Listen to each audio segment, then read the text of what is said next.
Well, here we are. We have found ourselves in a new month. Welcome to November. Yay, yay. And the theme for November is love, serve, and remember.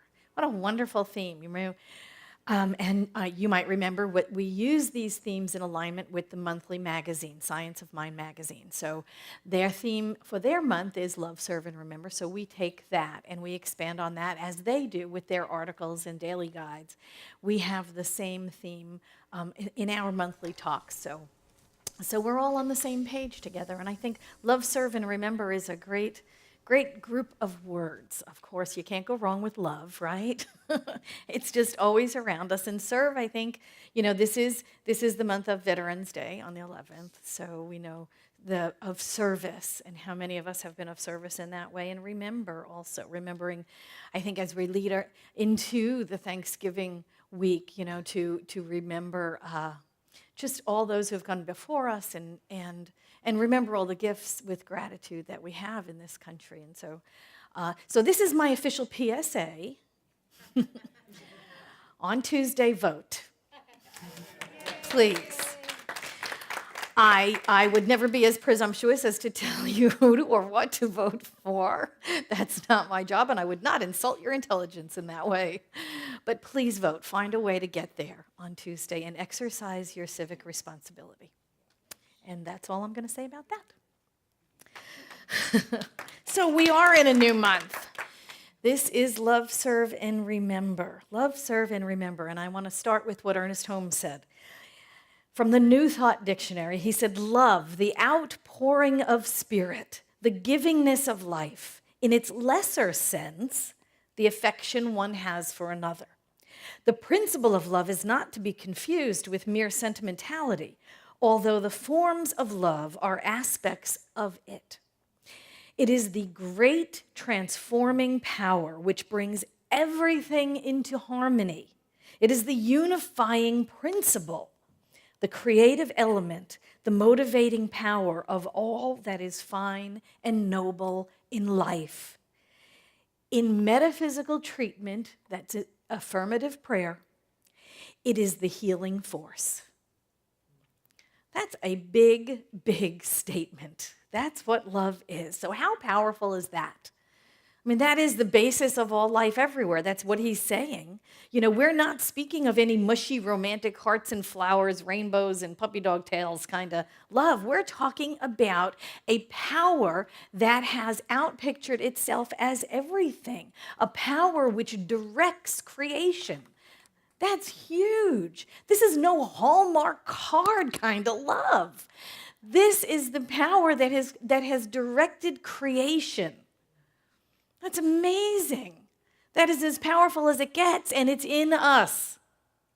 It is us. We are that. We are love, nothing else. We are that power that has created everything. That very same stuff that created the universe, that created us, is contained within us. We are it. And isn't that mind-blowing stuff?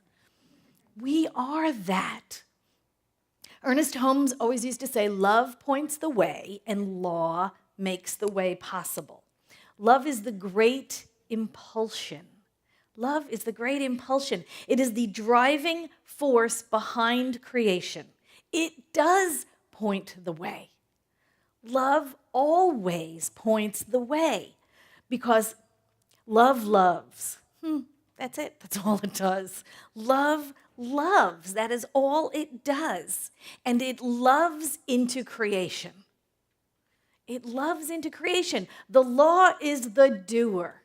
The law is the doer. It's simply the doer in the equation of creation.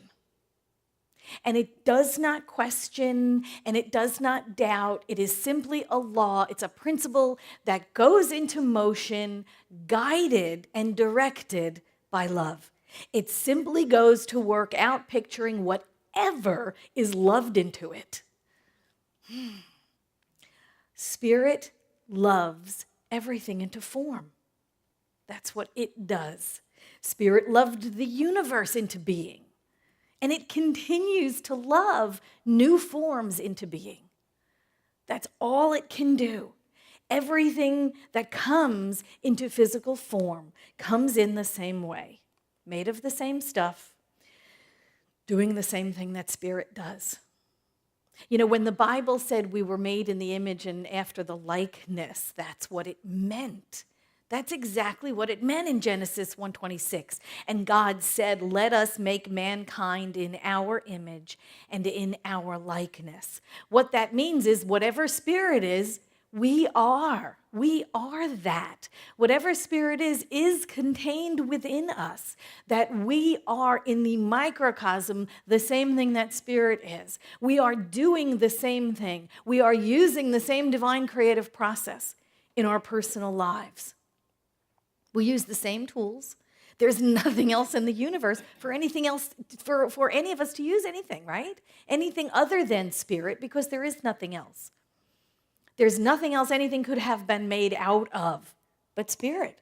So we use the same tools. We're directing the same love. We are aligning with the same law. We are outpicturing into form using the same divine creative process that spirit uses. That's all we can do. And Ernest Holmes said this in 365 Days of Science of Mind. He said, I do not want, I love this.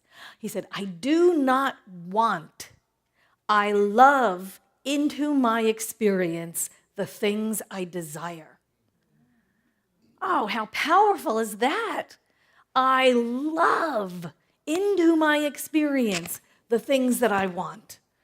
The things that I desire. I wrap their expression to me in love so that they come harmoniously and with no strain. That's powerful stuff. That's the way it works on the universal level. It's pure love. And we would be wise to follow Dr. Holmes's counsel and do the same thing. Love into our experience those things that we desire. Love into our experience those things we desire. How can we manifest our desires if we are not loving our lives? If we're not loving the events of our lives and the people in our lives and the places in our lives and the things in our lives? How do we hope to manifest that loving energy into the law of creation if we're not loving our lives? It is up to us to love into expression the events, the circumstances, the conditions of our lives. It is up to us to love it into form. What spirit does on the universal, we must do on the personal. So what's so difficult about that? Right? Oh, come on, we got it handled. In Mark 11:25, it says, and when ye stand praying, forgive, if ye have aught against any, that your God also, which is in heaven, may forgive you for your trespasses. So there's the rub. It's that damn F word again. Forgive. We have to, when we are praying, hold nothing against anyone. That's what it says. Hold nothing against anyone. That's our instruction manual. Love and law. Well, love is the self-forgivingness, the self-givingness, the self-being and accepting itself. On the universal level, there is only love. God doesn't condemn. God's never condemned. God is simply love. So on the human level, it is up to us to emulate that, to be that love in our lives. So before we go to prayer, what is it we have to do? We have to hold nothing against anyone.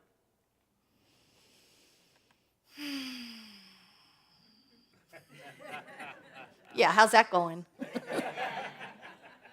mean, we do it all the time, don't we? I mean, oh my God. You know, you can't get out of bed without being annoyed with somebody.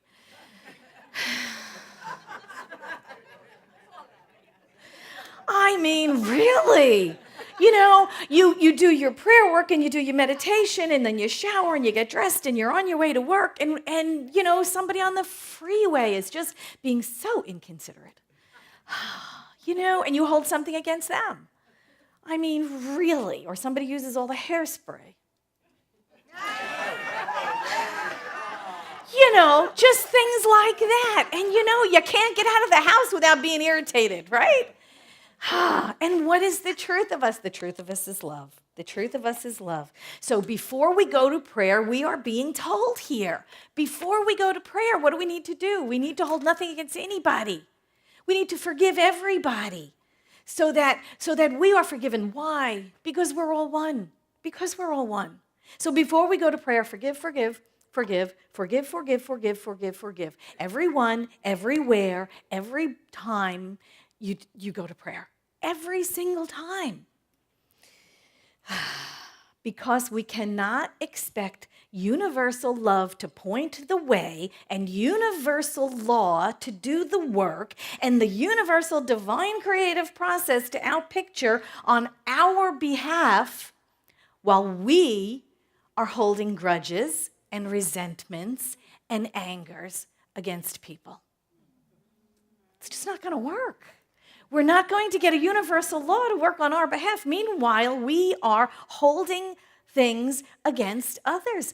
Real simple. We cannot pray for ourselves what we would not pray for others. It's that simple. So when we go to prayer, it's got to be for us and for all of mankind. We can't hold it against anyone. Your good is my good. My good must be the good I would want for everyone. We can't hold people as exceptions to our love. It won't work. It won't work. And you know why it doesn't work? Because we're all one. Go back to core concept number 1. God is all there is. Don't we say that? That's where we begin.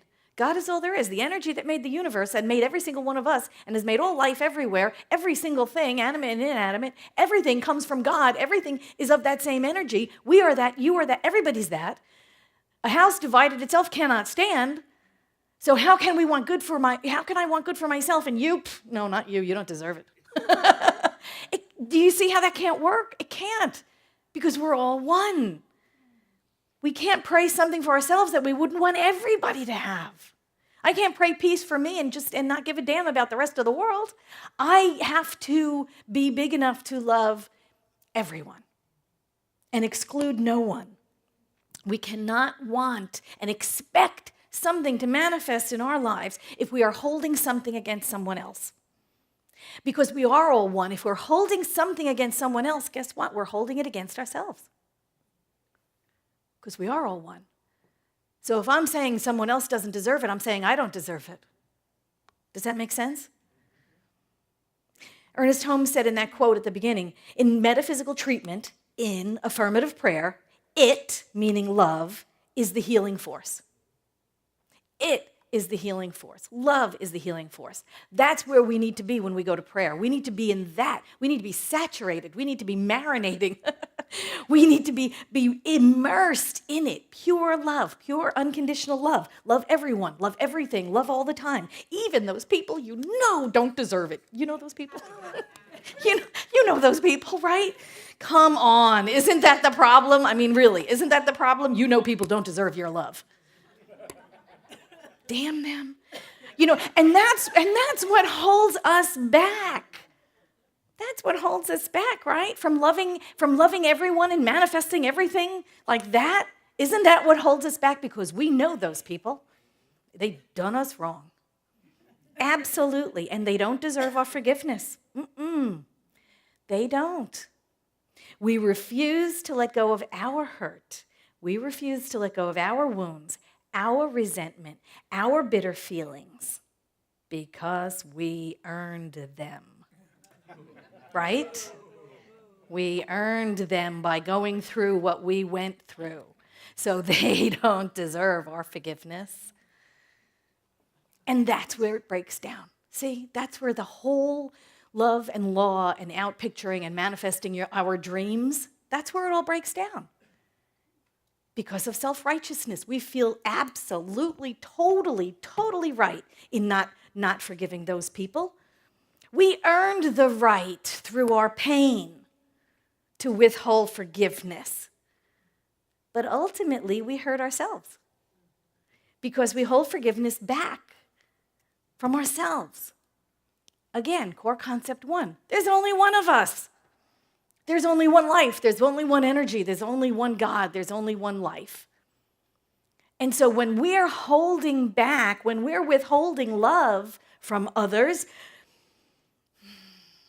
we hold it back from ourselves. So we hold back our own manifestations. Nothing can move on because there is only one life. And what we hold against others, we hold against ourselves. So when we withhold love or forgiveness or release from others, we're withholding from ourselves. It's that simple. Ernest Holmes said this. He said, "You are made perfect in the law when you enter into conscious communion with love. Love is the fulfillment of the law. That is, it is only through love that the law can fulfill itself in your experience, because love harmonizes everything, flows through everything. You can never make the most perfect use of the law in your life unless that use is motivated by love."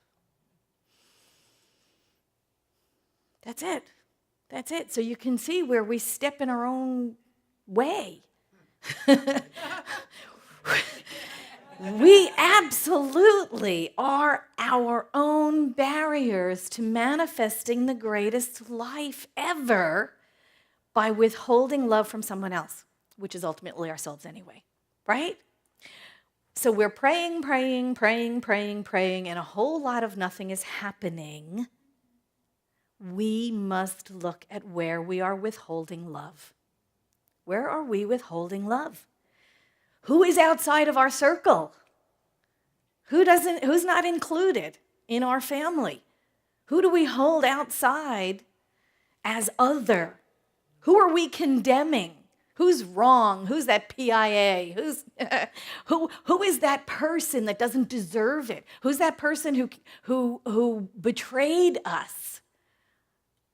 Or lied, or abandoned, or whatever, fill in the blank. Who is that person that's outside of our circle of love and forgiveness? Who are we blaming?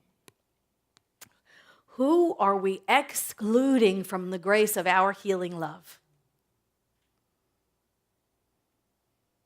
Look, there's a lot of reasons why we don't manifest things that we pray. There's a lot of reasons. Self-doubt, right? Self-doubt comes into play. When you're in prayer and you're doing that affirmative piece of it, and there's that little part of your monkey mind that's going, no, sorry, not going to happen. And you have to keep going back to prayer and shutting that part up. So self-doubt enters into it. How many times confusion enters into it? We try to go into prayer and we're trying to pray something and we don't even know what it is we want. So clarity enters into it, lack of clarity. A lot of times we pray, we don't get what we want. We don't get what we think we want, maybe because of self-condemnation or self-doubt or lack of clarity. And many times we don't see a manifestation because our ego is running the prayer. Our ego is running the prayer because our ego is right here along with us, learning everything that we're learning, doing all the same things we're doing the manifestations, doing the prayers, doing the meditations, doing the visioning, and it's right along with us. And when we get hurt, it is that ego self that goes, somebody's to blame here, and it's not us. That ego part is looking outside of itself for somebody else to take the blame because it can't be us. And so when that happens, we get to have another. We get to have another. We want somebody else to pay. And when we are going to prayer and nothing's happening, it might just be that. It might just be that ego self that is trying so hard to protect us and keep us alive and keep us safe and keep that from never happening again. That ego's praying the prayer for us. And when that happens, a lot of nothing happens because, again, there is nobody out there. There's only spirit. There's only one. There's only one. There is no out there out there. There is no other out there. Everybody must come into our circle of love. When we are praying, as Ernest Holmes used to say, when you pray aright, I love that term. He said, when you're praying aright, everyone is in your circle.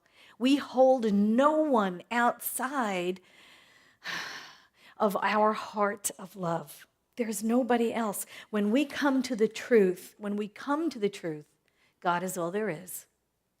We are one as that. There is only one love. There is only one life. We call it God. And when we hold nothing against anyone, we are free. We are free. That is love. Ernest Holmes said this. He said, love is the grandest healing and drawing power on earth. It is the very reason for our being. And it explains why is that people should have something or someone to love. The life that is not loved has not lived. It is still dead. Love is the sole impulse for creation.